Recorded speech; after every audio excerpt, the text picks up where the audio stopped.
దేవునామానికి మహిమ కలుగును గాక. కూడా వచ్చిన మీ అందరికీ యేసుక్రీస్తు వారి పేరట ప్రత్యేకమైన వందనాలు. సరే, మంచిది. ఈ రాత్రి మన వాక్యాన్ని శ్రద్ధగా విందాం. సంఖ్యాకాండము 23వ అధ్యాయాన్ని 21వ వచనం. ఏ దోషంలో కనుగొనలేదు, చదవమ్మా. ఇశ్రాయేలుతో ఏ వంకరతనము చూడలేదు. ఆయన యాకోబులో ఏ దోషమును కనుగొనలేదు, ఇజ్రాయేలులో ఏ వక్రతనమును చూడలేదు. మనం చదువుకున్న వాక్యంలో మోయాబు దేశములకు రాజు బాలాకు ఆ దినాల్లో ఇశ్రాయేలు ప్రజల దేవుడు ప్రేమించి ఐగుప్తు దేశం నుండి కనాను తీసుకెళ్తుండగా ఈ ప్రజలకు మధ్యలో మోయాబు దేశం తగిలింది. ఆ మోయాబు దేశం దాకా పోవాలి. మోయాబు రాజు బాలాకు ఏం చేశాడంటే వాళ్ళతో యుద్ధం చేయలేక, వారు సారమైనటువంటి జనం ఉన్నారు కాబట్టి ఒక ప్రవక్త ఉన్నాడు. ఆయన పేరు బిలాము. ఏం పేరండి? బిలాము. ఈ బిలాము యొక్క గొప్పతనం ఏంటంటే, ఎవరినైనా శపిస్తే ఆ మనిషికి శాపం కలుగుతుంది, ఎవరినైనా దీవిస్తే ఆ మనిషికి దేవుని వచ్చేస్తాడు. అప్పుడు బాలాకు అనే రాజు, మోయాబు రాజు బిలామును పిలిచి, అయా ఒక జనం వచ్చుచున్నది ఐగుప్తు నుంచి, వారు భీకరమైన వారు కాబట్టి ఈ డబ్బులు తీసుకుని నువ్వు వచ్చి ఈ ప్రజల్ని శపించు అని ప్రవక్త యొక్కకి కొంతమందిని సోదె సొమ్ము వారు చేత పట్టుకుని ప్రవక్త యొక్కకు వెళ్తే, ప్రవక్త ఇశ్రాయేల్ ప్రజల్ని శపించటకు మొదట అంగీకరించాడు. దేవుడి సన్నిధిలో ప్రార్థన చేశాడు. కానీ దేవుడు ఆయనతో ఏమన్నాడంటే, చూడండి 23 ఏమని దేవుడు చెప్పింపలేదే, ఏమని భయపెట్టగలదు, దేవుడు భయపెట్టలేదే. సరిపోదు. ఈ రాత్రి వాక్యాన్ని మనం జాగ్రత్తగా విన్నాం. ఇక్కడ వాళ్ళు చదువుకున్నటువంటి వాక్యంలో యాకోబులో ఏ దోషములు కానరాలేదు. కాబట్టి అర్థం ఏంటంటే, యాకోబులో పాపం లేదు. నీలో పాపం ఉన్నప్పుడు, నీలో దోషం ఉన్నప్పుడు శాపం ఖచ్చితంగా తగ్గుతాడు. కాబట్టి దేవుడు అంటాడు, అబ్బాయి వాళ్ళు దోషం లేదయా, వక్రతనం లేదు, నువ్వు శపిస్తే తగ్గదు. నీలో పాపం ఉన్నప్పుడు, నీలో దోషం ఉన్నప్పుడు నువ్వు దేనికైనా భయపడతావు. నిన్ను ఏ ప్రాత్మైన పట్టుకుంటారు, ఏ యథార్థాన్ని పట్టుకుంటారు, ఏ వ్యాధైనా పట్టుకుంటారు. నీలో దోషము లేనప్పుడు ఆ శాపము దీవునైపోతాయి. ఏమైపోతుంది? దీవునైపోతుంది. కాబట్టి ఇశ్రాయేలులో ఏమి లేదండి, దోషము లేదు. లేవి కాండము 5వ అధ్యాయము 17వ వచనం. చేయకూడదని యెహోవా ఆజ్ఞాపించిన వాటిలో దేనినైనా చేసి అతడు పాపియైన యెడల అది పొరపాటున జరిగినట్లు అతడు అపరాధి దోషులకు శిక్ష పెరుగుతుంది. నీ దోషానికి ఏమనుభవించాలి అంటే, నీలో దోషం ఉన్నప్పుడు ఏముంటుంది? నీకు శిక్ష కలుగుతుంది. నీలో దోషం లేనప్పుడు, నీలో పాపం లేనప్పుడు నీకు ఏ శిక్షయూ కలగదు. ఇశ్రాయేలు ప్రజలకు ఎందుకు శిక్ష పడలేదు బిలాము చేత? కారణం ఏంటి? వారిలో దోషం లేదు. అదొకటి. ఈయన శపిస్తే శాపం, దీవిస్తే దీవెన. యుద్ధం చేయలేక ఈ ప్రవక్తను తీసుకొచ్చాడు. ఆయన శపించడానికి ఎత్తైన పర్వతాలకు వెళ్ళాడు, కానీ అక్కడ బలులు అర్పించాడు. కానీ దేవుడు అంటాడు, ఈ పిలాపుని దేవుడు దర్శించి, వాడు ఆశీర్వదించబడినటువంటి జనాంగము, వారిని నీవు దీవించాలే తప్ప నువ్వు శపించుకోవడం. ఒకవేళ నువ్వు శపించిన అది నీకు ప్రమాదం, ఆ ప్రజల పోతే ప్రమాదం కాదు. వారిలో దోషమైనంత కాలం నీలో పాపం ఉన్నదంటే నువ్వు శిక్షను భరించవలసిందే. కాబట్టి తన శిక్షను తానే భరించవలేను అంటే పాపాన్ని బట్టి నువ్వు ఖచ్చితంగా శిక్ష అనుభవించవలను. యెహోషువ 22:15. వేయని విషయంలో చేసిన దోషము వారు మీరు చేసిన దోషము మనకు చాలదా? ఆ, అందుచేత యెహోవా అందుచేత యెహోవా సమాజంలో తెగులు కదా. సరిపోత. ఏమైంది? నీ దోషం నీకేం కలిగజేసింది? దోషం నీకేం కలిగజేసింది చెప్పాలండి. అమ్మ ఏం కలిగజేస్తుంది? నువ్వు చేసే విస్తారమైన దోషములు, నీ పాపములు నీకు తెగులను, నీకు నష్టాన్ని కలిగజేస్తాయి. పేరులో వీళ్ళు చేసిన పని ఏంటంటే మోయాబు స్త్రీలతో వీళ్ళు వ్యభిచారంలో పడిపోయారు. అందుకు ఎన్ని వేల మంది తెగుళ్ళ చేత చనిపోయారు కదా. అదే సంఖ్యాకాండము 25వ అధ్యాయంలో మాట 24,000 మంది 24,000 మంది ఆ తెగులు చేత ఆ తెగుళ్ళ చేత చనిపోయారు. ఏంటిది దోషం? దోషం అంటే ఏంటి? నువ్వు చేసిన పాపములు, నీ అతిక్రమాలు కదా. నీ పాపమే నీ దోషం. దోషము దుష్టుని దోషము వాడిని చిక్కులో పెట్టదు. ఎవరి పాపము వారే భరించాలి. నీ దోషం చేత నువ్వు శిక్ష నొందేదావు. మీరెవరో పాడు చేయవలసిన పని లేదు. నీ పాపమే నిన్ను పాడు చేస్తా. వేయేరు ప్రాంతంలో వారు చేసిన దోషము చేత 8,000 మంది తెగుళ్ళు చేత చనిపోయారు. దోషము గుర్తు చేస్తారు. ఇజ్రాయేలులో ఏ దోషం లేదు. దోషం లేనంత కాలం నీకేమి కాదు. పాపం చేసావా కదా. మొదటి సమయాలు 3వ అధ్యాయము 14వ వచనం. కాబట్టి ఏలి ఇంటి వారి దోషమును ఏలి ఇంటి వారి దోషము బలి చేతనైనను నైవేద్యం చేత నైవేద్యం చేతనైనను ప్రాయశ్చిత్తము లేదు. సత్యం.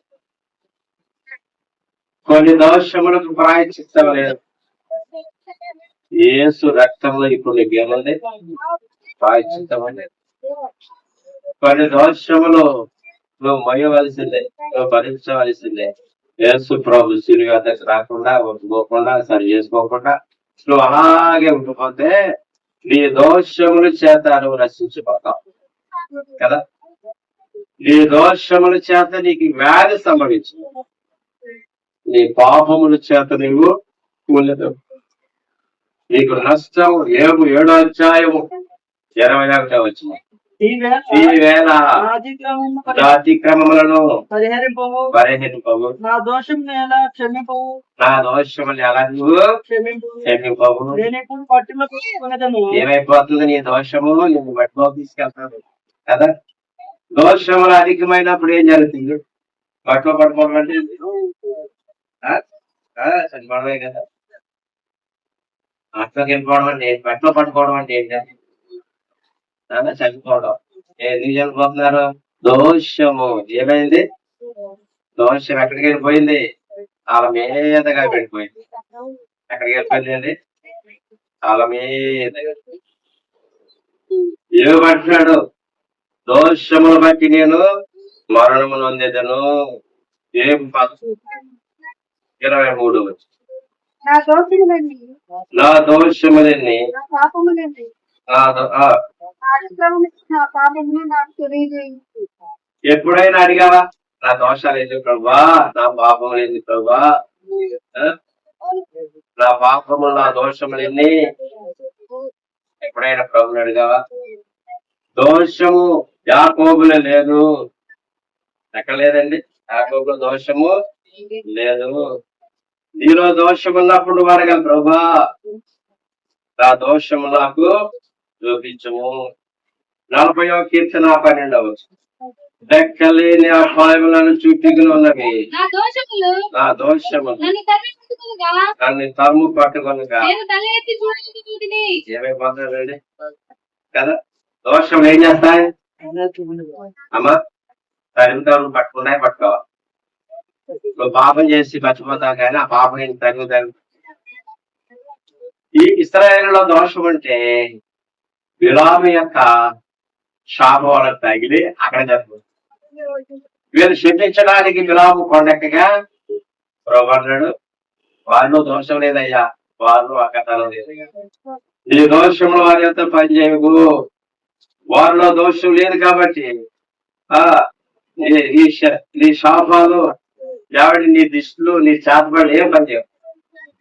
కీర్తనలు 38:4 కీర్తనలు 38:4 నా దోషములు నా తల మీదగా పొంగిపోయినవి, నేను మొయ్యలేను బరువులే, అవి నా మీద మోపబడి ఉన్నవి. ఏమైతే దోషాలు ఎక్కడికి వెళ్ళిపోతాయి? తల మీదగా వెళ్ళిపోయాయి. నువ్వు మొయ్యనంత బరువు అయిపోతాయి. కొన్ని కుటుంబాలు ఏమైపోతాయంటే చిరిగిపోతాయి, చెదిరిపోతాయి. చూడండి, పక్షులు చెట్ల మీద గూడు పెట్టుకున్నప్పుడు తుఫాను గాలి దుమ్ము వచ్చినప్పుడు ఆ గూడే వద్దు చిన్న భిన్నం అయిపోతే ఆ పక్షులు పిల్లలు ఏమైపోతాయి? ఎక్కడుంటాయి? దోషముల చేత ఎన్ని కుటుంబాలు చెదిరిపోతాయి. నీకు తెలుసా? ఎన్ని కుటుంబాలు చిన్న భిన్నం అయిపోతున్నాయి. పాపమే ఇది గుర్తించలేకపోతున్నాయి. ఇది అందుకని భక్తుడు అన్నాడు, నా దోషములు ఎన్ని అన్నాడు. నా దోషములు ఎన్ని అడగాలి. ఎందుకు అడగాలంటే దోషములు దేవుడు సంచిలో దాచాడు కాబట్టి. 14 లేవు 15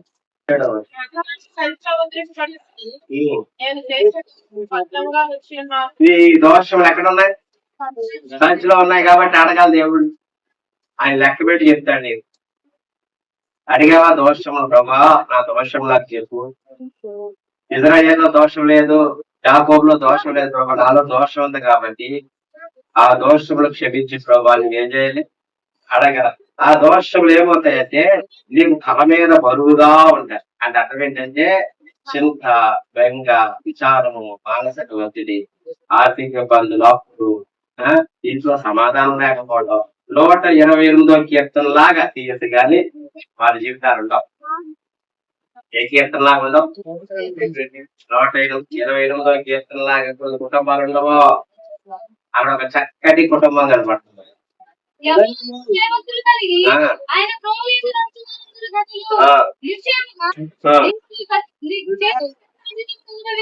వ్యర్థం కాదు, నీవు ధన్యుడు, నీకు మేలు కలుగు.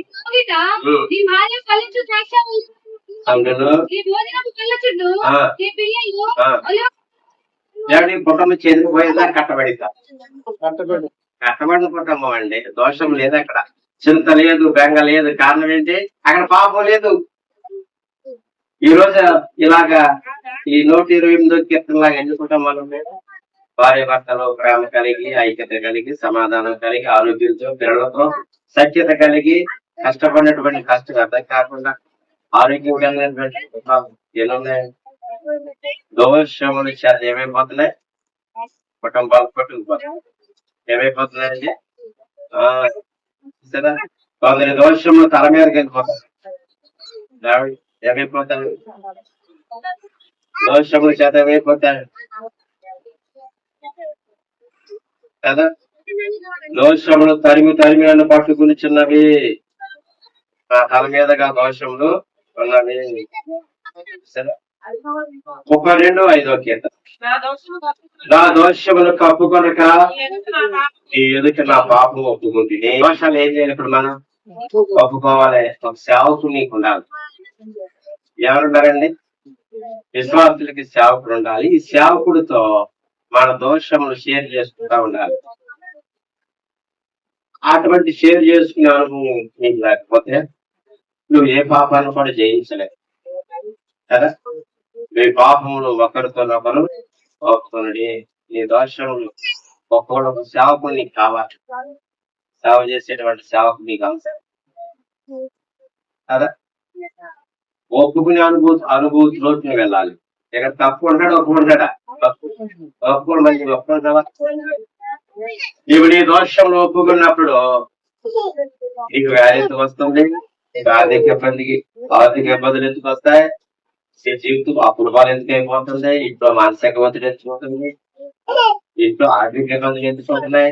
నువ్వు కష్టపడినా కష్టం గాలికి ఎందుకు కొట్టు వల్ల చెదరగొట్టబడుతుంది? దోషములు ఏంటండి అవి? దోషముల చేత ఏంటండి దోషం. కీర్తనలు 31:10. నా బ్రతుకుతో విమోచించుచున్నాను. ఇటు చెట్టుతో నా ఏట గతించుచున్నది.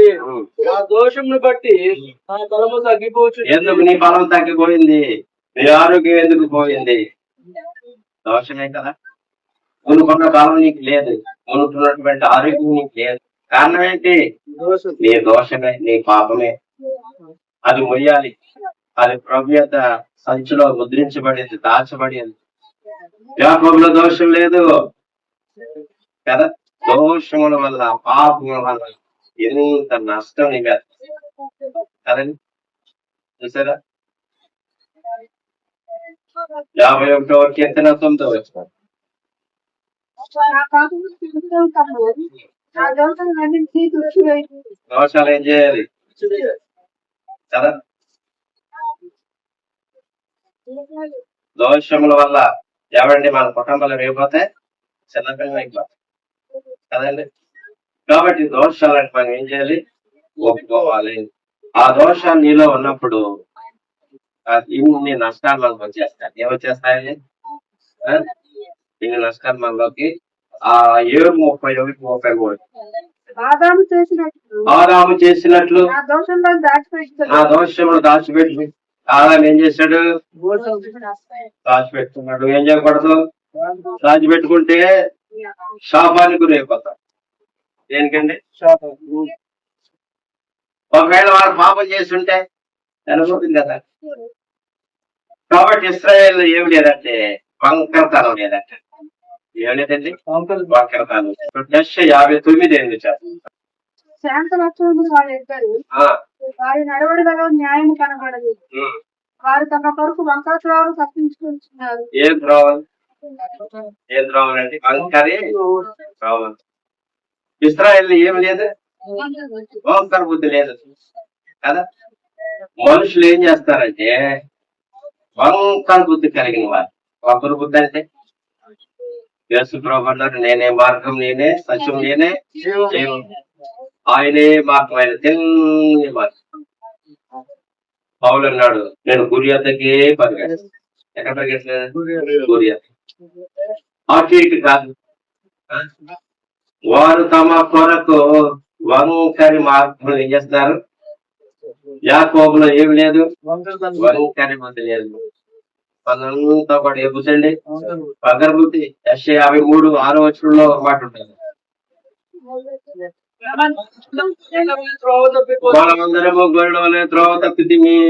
ప్రతి వాడు తనకి ఇష్టమైన కలిగను. అది అంటే నీకు ఇష్టమైన మార్గమే వంకరి మార్గం. మరి ఇశ్రాయేల్లో ఏ మార్గం లేదు? వంకరి మార్గాలు లేవు, పాప మార్గాలు లేవు, అపవిత్రమైన మార్గాలు లేవు. కాబట్టి యాకోబులో దోషం లేదు, ఇశ్రాయేల్లో వంకర త్రోవలు లేవు. ఈ రాత్రి నీ జీవితంలో దోషం ఉందా?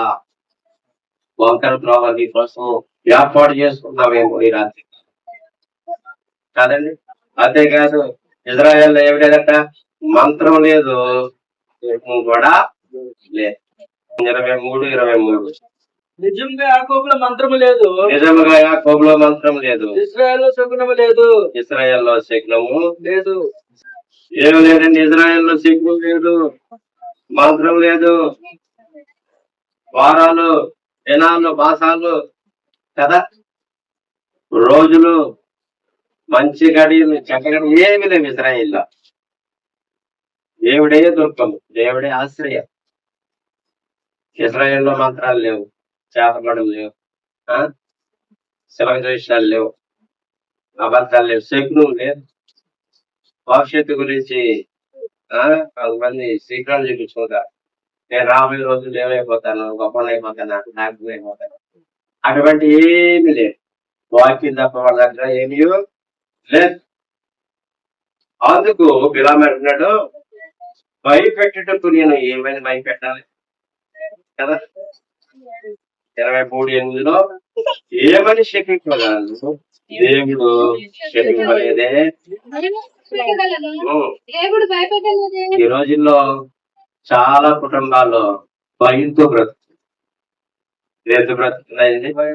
భయం మీ జీవితంలో భయం అని ఉంది. కానీ భయపడటానికి యాకోబు ఎవరి లేడు, జింక కాదు, సింహము. ఏంటంటే ఆడసింహం అంట. ఏ సింహం అండి? ఆడసింహం. అక్కడ రాయబడ్డ మాట ఏంటంటే ఆ జనము ఆడసింహం వలె లేచింది. సింహం భయపడుతుంది కానీ సింహాలు భయపడుతుంది కదండి. ఇజ్రాయేల్లో ఏమండి భయం లేదు. ఎప్పుడు భయం ఉంటుంది తెలుసా? ఒక మానవ జీవితాలు ఎప్పుడు భయం ఉంటుంది? ఒక దొంగోడికి భయం ఉంటుంది. ఏమంటదండి? నేను మామూలుగా చెప్తాను. ఏమండి ప్రబలిక ఇంట్లో దొంగతనం చేశారు. ఒక 10-15 లక్షలు తీయచ్చు. వాళ్ళు బీమా ఎప్పుడైనా చదివేస్తారు. తీసుకోలేదు. వాళ్ళు ఫోన్ చేసి నాకు, పాస్టర్ గారు మా ఇంటి ఫ్రెండ్ అర్జెంట్ గా ఎందుకు ఫోన్ పెట్టాలి. నా ఉద్దేశం ఏంటి? నా ఉద్దేశం ఏంటంటే అవి ఒక్కపోయి ఎలా తెలిసిపోయినట్టుంది. దొంగడికి ఏమైనా ధైర్యం ఉంటుందా? వాడు భయపడితేనే బ్రతకాలి. ఆడేమి పోతుందని నన్ను పిలిస్తే నేననుకుంటాను తెలిసిపోయిందేమో అనుకుంటాను. అనుకోరా, తప్పు చేసినోడికి ఏముంటది మనసులో? మరి ఇశ్రాయేలులో పాపమైనప్పుడు వాడు ఎందుకు భయపడాలి? పిల్లల భవిష్యత్తు గురించి ఎందుకు భయపడాలి? ఆరోగ్య విషయంలో ఎందుకు భయపడాలి? మరణం గురించి నువ్వు ఎందుకు భయపడాలి? చచ్చిపోతే పర్లోకి వెళ్తానంటే ఆ ధైర్యం నీకు లేదా? అది లేదా అంటే నీవు ఏమన్నట్టు?